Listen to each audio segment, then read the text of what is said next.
জীবনে কেউ সহজে জেতে না। যে মানুষ আজ হাসছে তারও একদিন কান্না ছিল। যে আজ আলোয় দাঁড়িয়ে আছে সে একসময় অন্ধকারে হোঁচট খেয়েছে। তাই মনে রেখো, কষ্ট যত বেশি তত বড় হয় তোমার সাফল্য। প্রতিটা কষ্ট, প্রতিটা ব্যর্থতা তোমাকে শক্ত করছে। তুমি আজ যে যন্ত্রণা সহ্য করছো, কাল সেটাই তোমার সাফল্যের ভিত্তি হবে।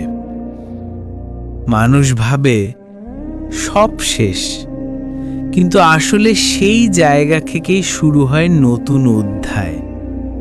কষ্ট হচ্ছে তোমার ট্রেনিং, তোমাকে প্রস্তুত করছে এমন এক উচ্চতার জন্য যেখানে সবাই পৌঁছাতে পারে না।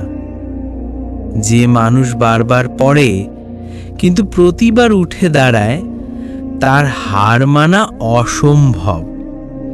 মনে রেখো, আল্লাহ কখনো কাউকে কষ্ট দেন না তাকে ভাঙার জন্য, বরং দেন তাকে গড়ে তোলার জন্য।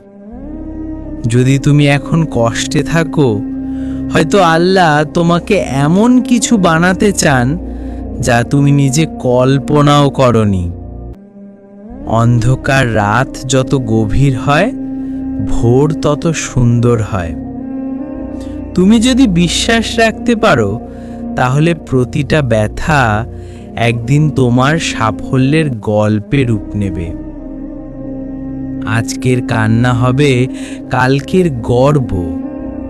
আজ যারা তোমাকে নিয়ে হাসছে, একদিন তারাই বলবে ওই মানুষটা কষ্টে হার মানেনি, তাই আজ সফল। তুমি শুধু থেমো না, শুধু এক পা এগিয়ে যাও প্রতিদিন। কারণ সফল মানুষরা জন্মায় না, তারা তৈরি হয় কষ্টের আগুনে। শেষে মনে রেখো, তোমার কষ্টই তোমার শক্তি, তোমার সংগ্রামই তোমার পরিচয়, আর তোমার ধৈর্যই তোমার সাফল্যের চাবি। তাই আজ যদি কষ্টে থাকো, মনে রেখো, কষ্ট যত বেশি তত বড় হয় তোমার সাফল্য।